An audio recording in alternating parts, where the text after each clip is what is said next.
Scholastic's I Spy Treasure Hunt for PC is a game I played a lot during my formative years. I've been thinking about games like that a lot recently, ones we played when we were younger, since they can help illustrate what it is we love about gaming. For instance, I Spy Treasure Hunt is a game that transports you to the small coastal town of Smuggler's Cove for a day trip. You can visit the town shops, learn about some local history at the town's museum, and tour sites like the Lighthouse, the old fort, and the island just offshore. I love how the game immerses you in this peaceful little pirate-themed town. It feels like a pleasant day on vacation. I have a good deal of nostalgia for this game. My parents bought it for me probably while I was still under 10 years old, and I've played it many times since then, usually on the old computer set up at our family cabin. It wasn't a real summer vacation until I'd play through I Spy Treasure Hunt. I actually still have that original disc, case and manual and all, and the ISO I'm using to play it I ripped right from that disc. It actually plays perfectly fine on Windows 10, but the game forces itself into full screen, stretching itself from 4:3 to widescreen, so I loaded the ISO into a virtual machine running Windows XP and recorded the footage from there. The I Spy book series is full of picture riddles, the pictures taken by Walter Wick, and the riddles written by Gene Marzolo. As you probably know, the riddles tell you what to find in the picture, a precursor to the hidden object genre. As a kid, the books were certainly a fun distraction, but I, and probably everyone else, would always get to the point where I had 1 or 2 clues left and no idea where they were. The books don't have a solution section, so if you can't find something, you're screwed. For example, in the I Spy Treasure Hunt book, I was looking for a ski for the better part of a half an hour, and ended up googling it, and apparently this is the ski. Yeah, okay. Speaking of the book, I dug mine out, so I'll mention parallels and differences between it and the game as I go along. The cool thing about the computer game is that, while you need to find everything, the medium helps ensure that process is fun and satisfying. Clicking on a specified object plays an animation and a little jingle or sound effect, and then the pertinent clue is colored blue so you know to move on in the riddle. This makes working through each picture riddle a snappy, enjoyable process, and if you can't find the last object, the tried and true point and click method of clicking all over the screen can get you through.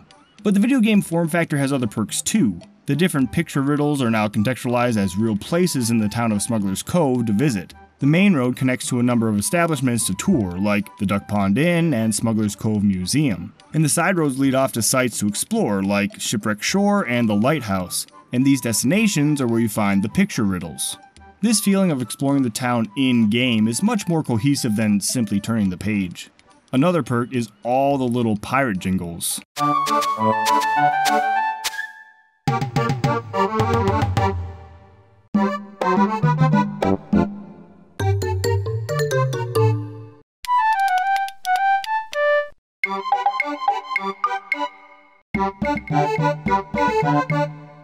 When I think about pirate music, I think of the jingles from this game, even before thinking about the Pirates of the Caribbean soundtrack. In all, there are 20 locations with picture riddles, but they went the extra mile because there's not 1, but 3 different playthroughs on offer.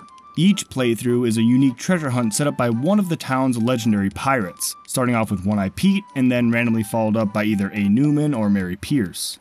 And each treasure hunt contains a new set of riddles for each picture, so doing a little math here, 3 times 20 is 60 picture riddles to solve. Believe me when I say it's almost impossible to remember which object correlates to which pirate's treasure hunt. Even now, a few riddles leave me stumped for a few minutes as I scour the screen. Completion of a picture riddle enables you to grab the map piece that was uncovered while you solved it, and once you've collected all 20 pieces of each mysterious map and stitched them together, you enter the endgame with the final puzzle to locate the hidden treasure. So I'd like to take you on a guided tour of Smuggler's Cove, and at each picture riddle location I'll tell you which of the 3 pirates' treasure hunts was my favorite. Last stop, Smuggler's Cove. Your adventure begins with your arrival in Smuggler's Cove by train, and you pass through the station into the center of town. I always start by turning right around and heading back to the train station for my first picture riddle. Your first hunt is always One-Eye Pete's, so I'll always cover his riddle first. The clues are all pretty overt, but the nail can be a little hard to see, and for the green suitcase they just cheekily added a handle on this green rectangle. You also get your first taste of the multiple ways they like to animate text. I remember feeling really smart when I was younger, while I was looking for the third 9 and finally realized there's a clock! A. Newman's riddle is also pretty easy, except for the third face. The first 2 are obvious, but we have to go to the clock again for the last one. The Mary Pierce riddle also goes by pretty quickly, with the possible exception of the fork in the trees. But as a math guy, I'm partial to the set of triple threes, one on the schedule and one on the train. The clues at the station are all pretty simple, but I like how the map piece falls out of the orange balloon when it pops, so A. Newman is the winner here. The train station corresponds to Arrival on pages 8 and 9 of the book, but there you get a side view of the train and station from outside. It's refreshing to see another view of the location, and the game references this board with the dog-shaped flyers on the main street that leads to the station. I like to follow up the train station by going next door. I'm a pretty big fan of Moe's General Store. Live animals, more cat food than Pussycat Pete could ever eat, a plate with a face, an apple with a face, corn with a face, and the biggest news in town, that's right, I'm here looking for some treasure. But Moe can't be bothered to actually show up to work, so that bike rental ain't happening. One Eye Pete's riddle provides very little challenge, but I like the animation on the cracked egg, and you get to pet the cat as you grab the map piece. A. Newman's riddle has 6 keys, knees, peas, cheese, please. And the most puss. But any number of object clues over 3 or 4 are just begging for trouble. It's one thing if they're all out in the open and you just have to sit through the animation and voiceover for each, but if for whatever reason you have trouble finding one, it can be maddening scanning for the last object while passing over all the others. And 6 keys is certainly not the worst offense. But Mary Pierce's riddle surpasses all the others since all the apples fall down to reveal the map piece. There's a map piece behind the newspaper stack. I should grab it now before Moe gets back. I don't think he's going to be back anytime soon. Continuing down the street brings you to the Duck Pond Inn's comfy lobby, with this staticky music and soft armchair to sit in. But I thought this was a day trip. The ship on the sea and one of the 2 skulls are pretty sly, just kind of etched into the surfaces. But otherwise, there are some fun clues. Like in One Eye Pete's riddle, the 3 things to look through are all different. Glasses, binoculars, and a camera. And the duck full of water points you to the duck-shaped pond in the center of town that the inn is named after. A. Newman's riddle doesn't do much, but you have a special kind of clue where you have to move an item, namely the number 3 key, back with the others. I like the clues in Mary Pierce's riddle that can be found in the painting, specifically the lighthouse and the lady from long ago. But this also has the 10 ducks clue, and this one does test the patience. One Eye Pete is a clear winner here. In the book, you step out to the view from Duck Pond Inn on pages 10 and 11. This matches the 4 screens in the game on Main Street, with buildings mainly in the same location, but most have different names, like Anchor Marine Boating Supplies becoming Smuggler's Cove Museum, and the boat builders Seaworthy & Sons becoming A. Newman & Sons, a familiar name that might play a part later down the road. Oh, and it looks like the ice cream shop changed locations. Continuing right from the inn brings you to the display window of the treasure chest store, selling toys, books, and games. The house and the netting is hard to make out, so the chimney in One Eye Pete's riddle can take a minute, especially since there's another house on this quilt, but without a chimney. But my sister would be happy about the nose of a mouse clue. In A. Newman's riddle, this guy's raincoat hood apparently counts as a hat, and 12 searching eyes is the largest number in a clue, and it really goes on way too long. I like that Mary Pierce's riddle starts off with 3 birds, and then has 3 swords, 3 boats, 3 treasures.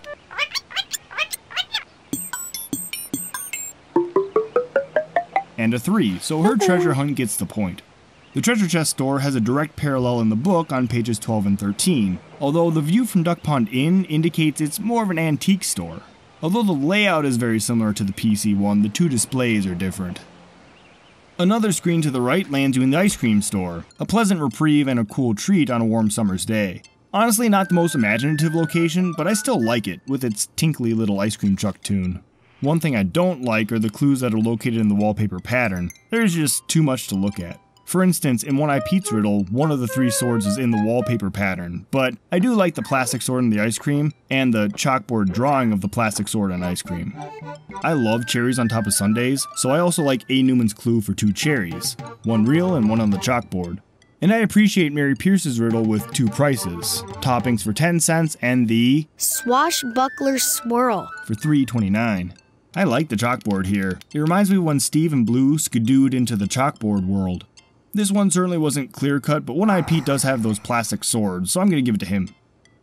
The next stop on our tour is A. Newman and Sons Boat Builders, which is home to 2 picture riddles. The first is on the left at the boat shop wheel. It's an interesting wheel with different instruments ornamenting the spokes. For whatever reason, I typically struggle to find the chin. It's on this pirate face on the newspaper clipping.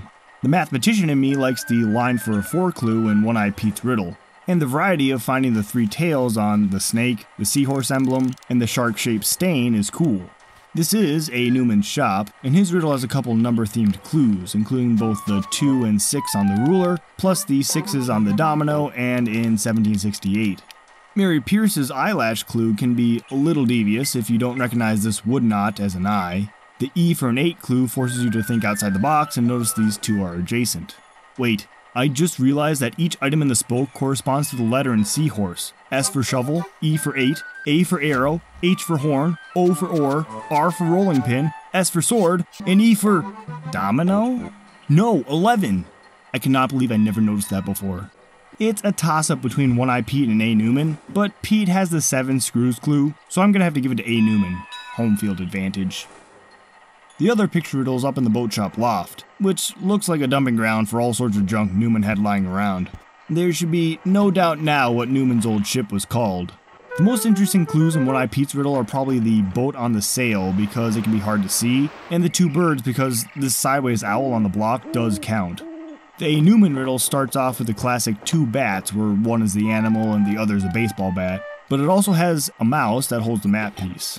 But you have to let me know, is the knife easy to spot? Like, pause the video and see if you can find it. It blends in so well that it always takes me a spell to find it. Mary Pierce's clues reuse a few items from the previous hunts, so there's not much to talk about here. But they call the globe a map, which I guess is accurate, but sounds funny regardless. And this isn't the only time they'll do this. Again, with home field advantage, A. Newman wins easily. Then we'll head next door to the Smuggler's Cove Museum, which also houses 2 picture riddles. No dino bones or modern art pieces here, this museum's all about pirates. The first location is the museum display case, housing an assortment of pirate memorabilia. This is probably the second worst location in the game, just because of how you have to use the magnifying glass to look closer at the objects and locate many of the clue items. In One Eye Pete's riddle, it's not actually necessary to find everything, but it makes looking at text, specifically dates, easier. And that's a quill, not a pen. Oh, and I'm a fan of this line. A seasick pill. Ugh. There's a piece of a map by a seasickness pill. Should I take it right now? I think I will. But A. Newman's riddle is where it really hits the fan. I found the first 4 anchors just fine, but I could not find the 5th one to save my life. It took me 3.5 minutes of searching to find this damn thing, and I swear this happens every time I play. I don't know why this one's so hard to find, it's like I just don't expect it to be there. But luckily, I knew where everything else was because I had already scoured the screen. Contrarily, Mary Pierce's riddle flows really well. Each clue gives a pretty good idea of where to look, and the fact that at least one of the mustaches is fake is pretty clever. Mary Pierce all the way. Moving on to the museum exhibit, which is dedicated to the life and times of Mary Pierce, a girl who wore a fake mustache and roamed the seas as Pierce, the mighty pirate. The name should sound familiar. As a location, it's always felt a little barren to me compared to the others. They did a pretty good job working enough detail to find though, and you can tell they were proud of their fighting characters since they used it in all 3 riddles. One Eye Pete's has another map of the world globe, and brings attention to the zipper near the floor. I like how in A. Newman's riddle, one of the crossed swords pierces the map piece from Pierce's jacket. In Mary Pierce's riddle, the sword and a rope is pretty well hidden, balanced by the fact that it gives you a specific place to look. I also think it was clever to hide the telescope as the stand for the globe. This riddle is probably the best for its challenging but reasonable clues. Now that we've seen everything on Main Street, we can head down this side road towards the old fort. On the way, we'll stop and have lunch at the picnic table. I hope you don't mind the flies. I like the 3 bites clue in One Eye Pete's riddle, and the 5 ants clue where you have to bring the one back to its friends. I also like the variation of 2 caps being a baseball cap and a bottle cap, and that X marks the spot is the letter X. In A. Newman's 3 flowers, one is made up of watermelon seeds, And the 3 smiles are all made out of food and give weird laughs when found. In Mary Pierce's riddle, the 2 knives have a plastic one and one in the cap decal. The 2 nuts have variety too, 1 peanut and 1 hex nut. And I like how the ladybug uncovers the map piece by eating its snack. However, there's an abundance of fun clues in One-Eyed Pete's riddle, so he takes the point. Having finished lunch, we'll make our way up to the old fort. Climb these stairs up to the ramparts to get a view of the whole town from the top of the fort. In this one, you look through the binoculars to get a good view of the picture riddle, which sucks because the rest of the screen is blank. This is the worst location in the game. Unless you're focusing directly on something, it's hard to search for your clues. One-Eyed Pete's riddle accounts for this, with most clues pointing to obvious locations like the duck pond, the ice cream store, the top of the lighthouse, and the house on an island. And we get our first noose, and it won't be the last. But A. Newman's riddle is almost all small minutia that gives no hints as to where to look, and 8 chimneys to boot. It takes a minute. The Mary Pierce riddle is a mixture of the other 2. I'd say about half give you a good idea of where to look, and by this time you probably already have an idea where the other clues are. But I have a question about the 4 men on the dock. What is this guy holding? Is it supposed to be a big fish? A net? It has a blue, almost watery looking texture to it, and the shape is certainly fish-like. If you have a definitive answer, please let me know. Ahoy! Ahoy! Ahoy! Ahoy! Ahoy! One-Eyed Pete is definitely the winner here. By the way, here's what the picture looks like without the binoculars. I wish it was possible to play it this way. The view from the fort on pages 16 and 17 is probably the closest the game gets to the book. It took the pages and just squeezed everything together to make it fit in 4x3. Some bits have been edited down to be more simplistic, but other pieces are translated directly. But best of all, you don't have to look through binoculars. Head back downstairs and into the fort's dungeon. A lot of detail has been worked into the brick and stonework, and the riddles take full advantage. One-Eyed Pete has you find $1, a caboose, and an eye patch with a nice animation. It seems old Pete was locked up here for at least 10 years. A. Newman has a lot of little critters in his riddle, including a stone snail and a crack in the shape of a bird, but it's the 8 that can be a little tricky, made from these vines. Mary Pierce has an engine made of stone, a fish that's a fossil, and a fork in the wall. Using the tallied 5s was a nice touch as well. Home field advantage might be the wrong term, but I'm giving it to One-Eyed Pete. Now that we've thoroughly explored the old fort, we'll head back to town and follow this red truck over the bridge towards the lighthouse. On the way, let's detour down to Shipwreck Shore. It seems a little dangerous to leave this wreck on the shore for anyone to loot, but what can you do? We've got another noose, and for One-Eyed Pete there's a whale and a boat that is blue that are cheekily just holes in the hull. The 3 skulls also make lovely noises. Matey. A. Newman lets his own name be a clue, with a nice sound effect to go along with it. And we get to see the ship's true name, Fisherman's Friend. Mary Pierce's riddle asks for her initials and 4 fins. The 3 shark fins are easy enough to spot, but why is a flipper considered a fin? I think I give this one to One-Eyed Pete for those skull noises. Shipwreck Shore takes a lot of inspiration from the beach on pages 26 and 27. The shape of the wrecked hull is almost completely copied, but the angle of the view is different, with the island closer and the lighthouse visible. There's also a lot more junk on the shore in the game. Before heading to the lighthouse, we'll veer right into the tool shed, which looks a lot more like a hangout for some local kids. In One-Eyed Pete's riddle, I like the X on this treasure chest, and that the X in the dirt gets dug up. I also really struggled to find the bottle once. It's referring to this glue bottle, in case you're wondering. In A. Newman's riddle, we get another move the object clue for 3 eggs in the nest. The lock on the barrel is foreshadowing, and tell the truth. Is the ore easy to spot? Like, pause the video and see if you can find it. Like the knife, it always just blends in, so I take way too long to find it. In Mary Pierce's riddle, I like how they use the kid's drawing for the man locked up and the man who fell down. And it's nice continuity that this drawing is obviously based on the painting in the museum. I also love that the map piece gets fired out of the cannon. These riddles were closer than I expected, but the cannon is just too good. Mary Pierce it is. I could be wrong, but I think the tool shed is the game's take on the shelter from the storm on pages 22 and 23, which seems to be from the inside of this barn, since you can see the lighthouse through this hole. I've always hated this picture. The lighting is absolutely awful and most of the clues are difficult to make out. I can see why the game picture is so different and I like it much better for it. Just outside the tool shed looking up at the lighthouse is similar to the barn and the lighthouse on pages 20 and 21. These pages are pulled back and show more of the brook that runs underneath the bridge, but that section was cut from the game, which is much closer to the lighthouse. The book is also much stormier, a look that will be incorporated into the game's next picture riddle. Alright, let's head into the lighthouse, home to 2 picture riddles. We'll start by taking a closer look at the lighthouse painting, depicting the final moments of the Old Thunder as it was beat down by a thunderstorm, reminiscent to what was seen outside in the book.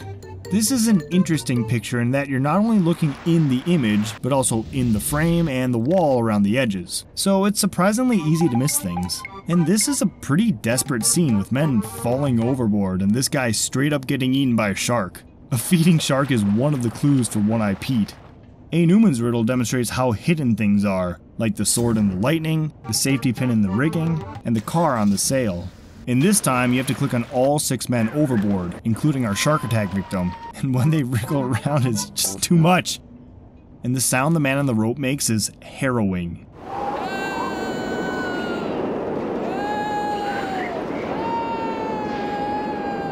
But this riddle also has a map piece shot from a cannon. Mary Pierce's riddle has some devious clues, but I like that 2 of the 3 stars are your basic 5-pointers, but the other star is in the sky. And the broken mast animation is nice. But now it's your turn. Find the 3 birds. Yeah, okay, there's 1 and there's 2, but where's the 3rd one? It's this watery outline of a duck and I can never remember it. How about the tree? See it? It's this mere suggestion of one in the clouds. Honestly, I'm going with A. Newman on this one, in remembrance of all those men who died in this painting.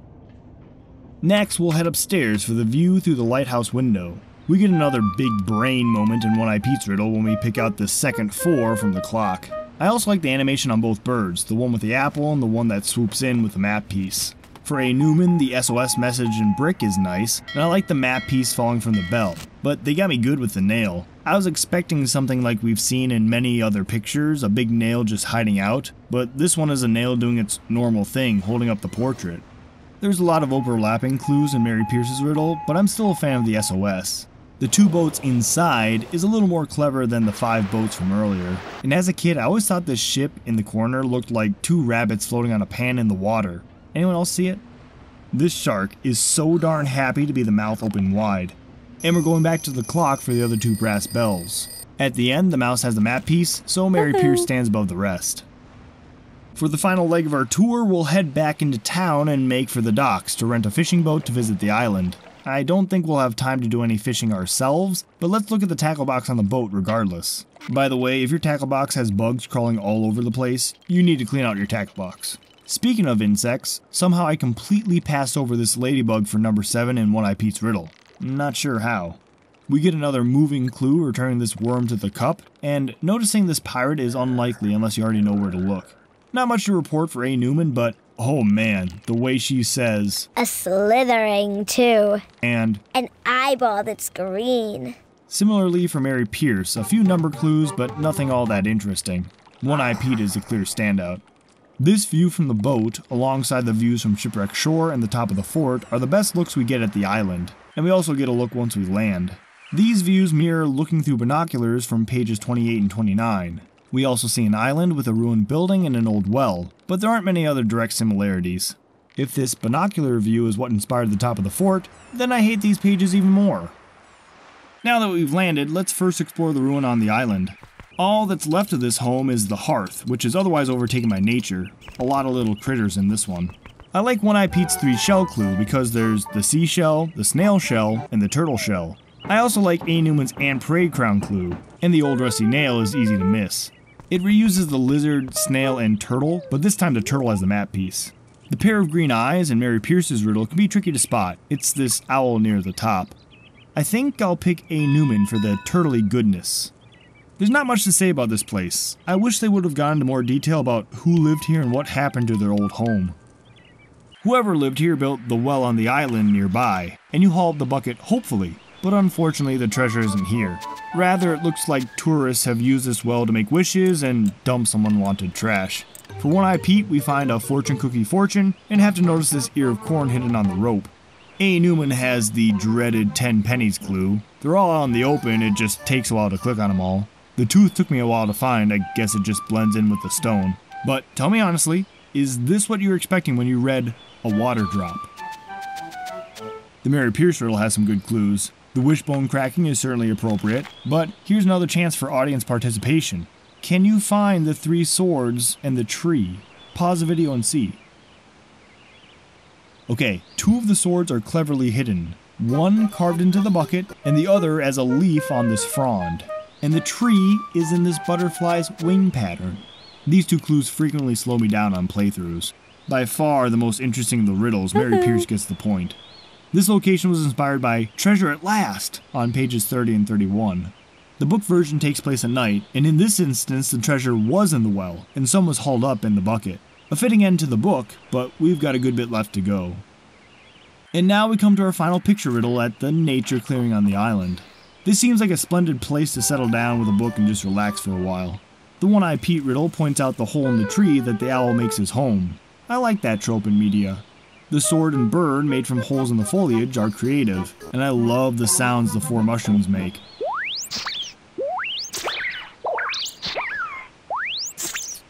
I think the devs did too because they reused the clue for A. Newman.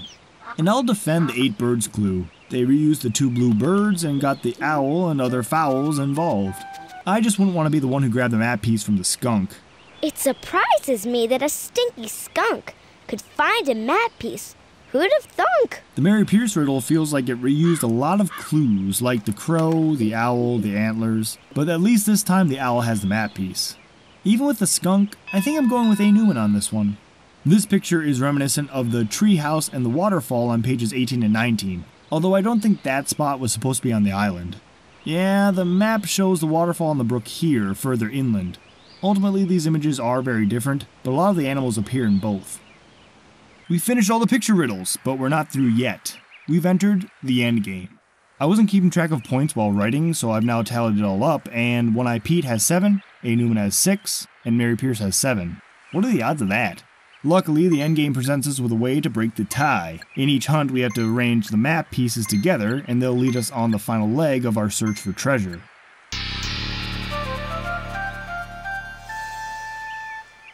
One-Eye Pete has a map of Smuggler's Cove. X marks the spot, and it says to look for an eye patch, so it's off to the old fort. Oh, and don't miss this, we get another noose. Pop up the eye patch and find a satchel full of pebbles and a scroll. On it are written directions for where to place the pebbles on the map, with the promise of revealing the location of the treasure. As you position the stones, you realize this map depicts what happened to One-Eye Pete, as shown in the painting from the lighthouse. First, Old Thunder was wrecked in the storm. Only Pete escaped, but was soon caught and brought to the old fort, where he spent at least 10 years. Anyway, the pebbles form a skull, and the eye patch clue is still in effect, so we head for the tree indicated. Pop out the eye patch again and you'll find treasure! Once found, you can click on parts of it for a little animation, and that's the end of that hunt. A. Newman may be out of the running, but we'll still finish his treasure hunt. His map is more of a storyboard, explaining that he had had enough pirating and settled down in Smuggler's Cove, showing that there's a key in his loft that opens the chest. You return to the boat builders, not the boat building I might add, and take the key in the loft and open the chest to find a key and a scroll. Apparently old Newman has a few more locations for us to visit. Next is the tool shed, where we unlock the barrel for another key and scroll. This one sends us to the lighthouse stair. Oh, that's why that had a keyhole. Another key and scroll send us to the Duck Pond Inn. That explains the keyhole on the picture frame. This key and scroll bring you to the ruin on the island because the fireplace floor is really a lid. So that's why there's a keyhole there. One final key and scroll sends us back to the boat builders to put it in the keyhole on the wheel.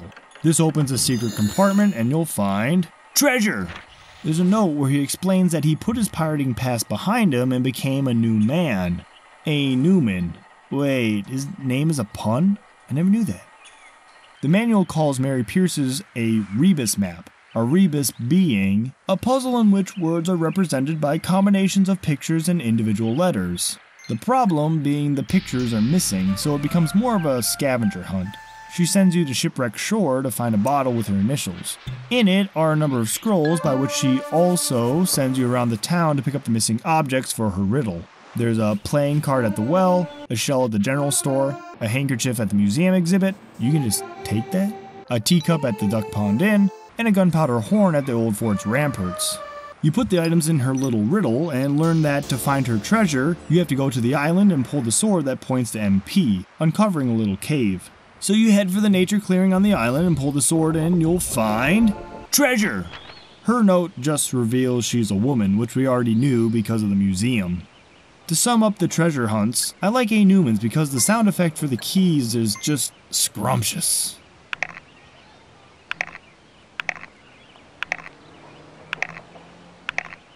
But I don't like how his and Mary Pierce's force you to bop around all over the place.